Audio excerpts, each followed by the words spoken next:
Hello students. Today we are going to discuss about enzymes. Okay. Now what are enzymes basically? Enzymes are basically biological catalysts. Okay.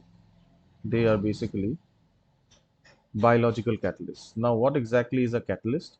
Catalyst is any chemical which can speed up a reaction. Okay. A chemical which speeds up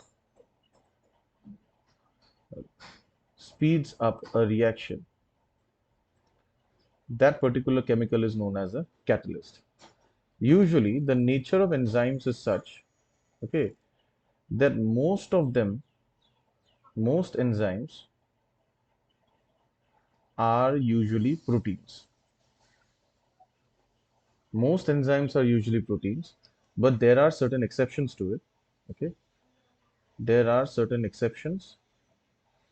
For example, there are two particular enzymes which are not proteins.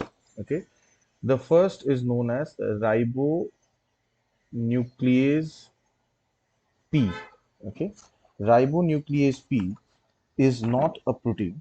Rather than that, it is an RNA. Okay. Now, apart from ribonuclease P, there is also another enzyme called ribonuclease, which is also known as RNase. Now, these enzymes are basically RNA and not protein. Okay. So, these are certain exceptions where you are going to find that the enzymes are essentially RNA, but most enzymes are proteins. Okay. Now, there are a lot of things that has been covered. I'm not going to discuss in details about each and every minor detail, but what I'll discuss is the mechanism of action. Okay, how are proteins so efficient? Sorry, how are enzymes so efficient? So, if you look at the mechanism of enzyme action,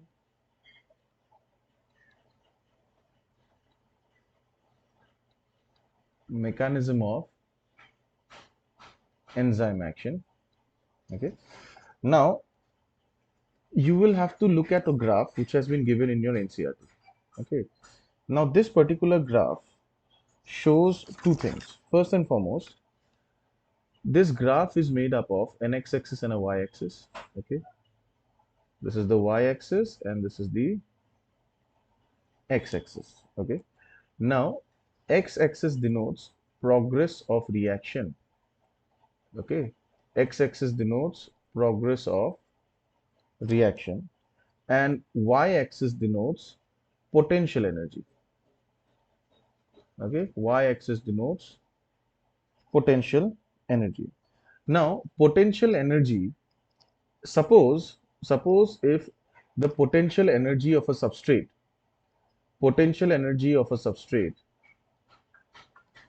is somewhere here. Okay, potential energy of a substrate is somewhere here. Now, in order to form an enzyme catalyzed reaction, suppose this is the at this point it is the potential energy of a substrate. Okay, substrate or S. Now, what basically happens is that usually, in order to get converted to a product, the substrate moves from increased potential energy and finally reaches a state where there is low potential energy, and then you find what? You find the product. And this particular energy at its peak, okay, this point is known as activation energy. This is known as what? Activation energy. Now, in case of an enzyme catalyzed reaction, basically nothing else happens. The only thing which happens is that the activation energy is lowered. That's all. Okay. Activation energy is lowered. Okay. So this is for enzyme catalyzed reaction. Okay. Lowered activation energy. Right. Basically, what enzyme does, enzyme lowers the activation energy. Lowers the activation energy. That's number one. Number two, it does not affect it does not affect the initial or final energy state. So if you look at this graph carefully, this red line represents non-catalyzed reaction. It means that on this red line, there is no enzyme involved, and this orange line, there is enzyme involved. Okay. The only difference between these two graphs is that the activation energy of this orange graph is low, right? Because this orange graph is representing an enzyme catalyzed reaction. But if you look at the initial and the final stages, okay, this point and this point, you will see that both graphs begins at the same point and it also ends at the same point. This means that the energy of the substrate and the energy of the product does not change. This point clear? Okay, fine. Because at the end of the day, the only thing which is going to get altered is activation energy, the energy of the substrate or the energy of the product. This means that substrate basically means that the initial stage, okay, and product basically means the final stage. They are not going to get changed. Okay, they are not going to get changed. So another important point is that energy of substrate will always be greater than the energy of product. Okay, this is why product is more stable, because anything which has less energy will always be more stable. Okay, product is more stable. That is why the reaction proceeds from the substrate to the product. So this is basically the mechanism of enzyme action. Okay, now if you look at the nature of enzyme action,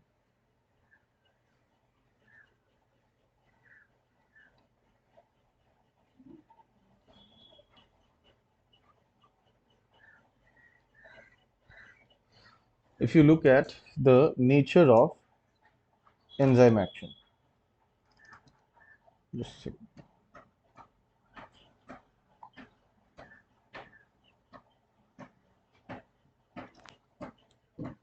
Okay, see, basically enzyme, if I draw an enzyme here, fine, this enzyme has a certain binding site. Okay, this binding site is known as the active site, and this is where all the reaction takes place. Okay, now what is unique about this active site is that it is only specific for a certain substrate. Okay, this means that you cannot add any other substrate apart from what is meant to be bind. Okay, for example, if there is a substrate S1, okay, if this enzyme binds substrate S1, then any other substrate like substrate S2 will not be able to bind to this active site, because active site is very specific. Fine. Now basically what happens is that if I take into account the nature of enzyme action, then what happens? uh, Suppose there are two reactants A and B. Okay, uh, for the sake of simplicity, I'm just writing A. I don't want to write B. So suppose this is an enzyme. Okay, let us denote this enzyme as E. Now there is a substrate called A. Okay, this is a substrate. Now what is going to happen is that the first step is that the substrate is going to bind to the active site. Okay, so basically this is nothing but binding of substrate to the active site. That's the first thing. Okay, this what it does is that when the substrate binds to the enzyme, the shape of the active site alters. Okay,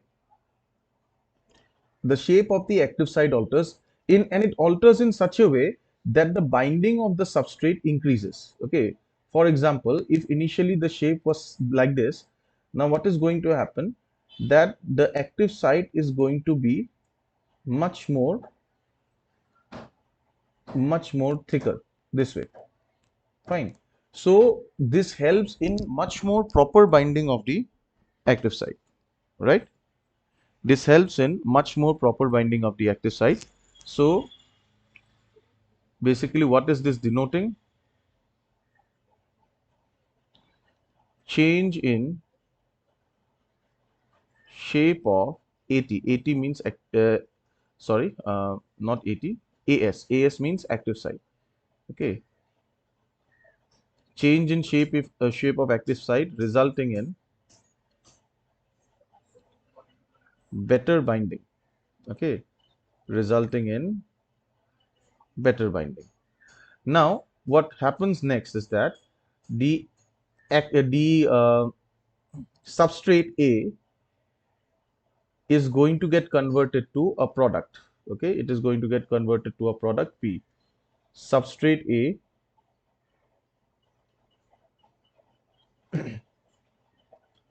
converts into the substrate A converts into product P, and eventually what happens? The enzyme and the product, they separate. Okay, enzyme and the product, they separate. Now this particular structure right here, this particular structure where the enzyme and the substrate is properly formed, this is known as the enzyme substrate within bracket ES complex. Okay, and this is what? This is the enzyme product within bracket EP complex. Okay, now and finally what is happening? Enzyme and substrate are on their separate ways, so we can write this as EP, E plus P. Now the next point is factors affecting enzyme activity.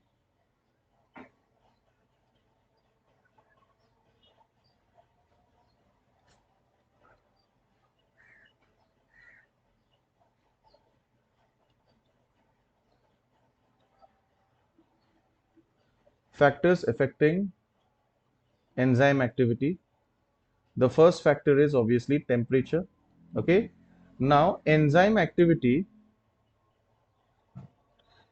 any enzyme, okay, it works best between 20 to 40 centigrade. Okay. This is their optimum range. Okay. Beyond 40 centigrade, what happens is that the enzyme starts to degenerate.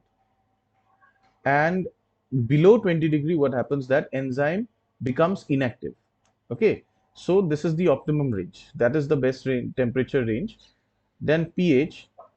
Now pH, what happens is that, okay, first and foremost, before going into pH, there is a graph denoted for temperature.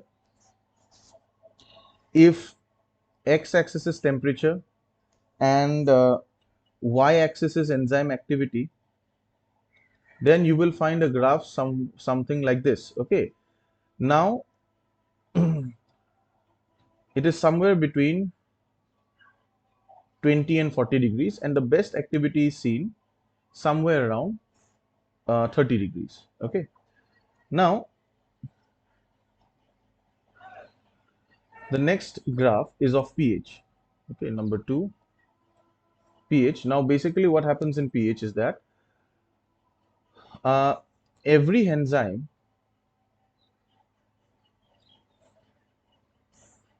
has its own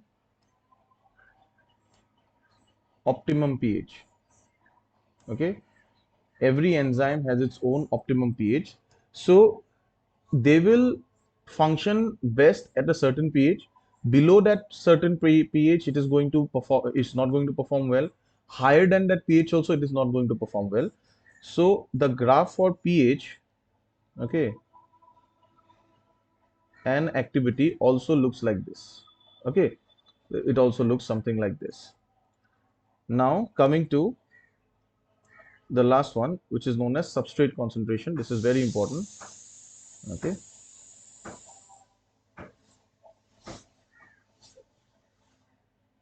substrate concentration. Okay. Now, basically, what happens is in substrate concentration is that uh, in substrate concentration, initially, what happens is that if I draw a graph, okay, substrate on x-axis and reaction velocity on the y-axis. Now, what I see is that when initially substrate binds with the enzyme, the reaction rate increases, the velocity increases as we keep on adding the substrate. Eventually, what happens? Eventually, there will come a time when all the active sites are full, all the active sites become saturated, and this is the point where all the active site becomes saturated. Okay, there are no more active sites available. Active sites available. Once all active sites have been filled up, regardless of how much substrate you add, there won't be any increase in velocity. So this particular point here is the maximum velocity that you can obtain. So this point is known as Vmax. Vmax basically means maximum velocity. Okay. Now, if this is Vmax, somewhere here this should be half Vmax, right? Or we can also say Vmax by 2. Now, if I draw a line here from Vmax and draw a straight line here, okay, this particular point will give us the substrate concentration at half Vmax. So this particular point is known as Km. Okay, what is Km? Km is basically substrate concentration at half Vmax. Is this point clear? Okay. So uh, we will continue our discussion. There are a few more things left. For example, inhibition of enzyme and classification of enzyme that we are going to conclude in a short video. For now, thank you.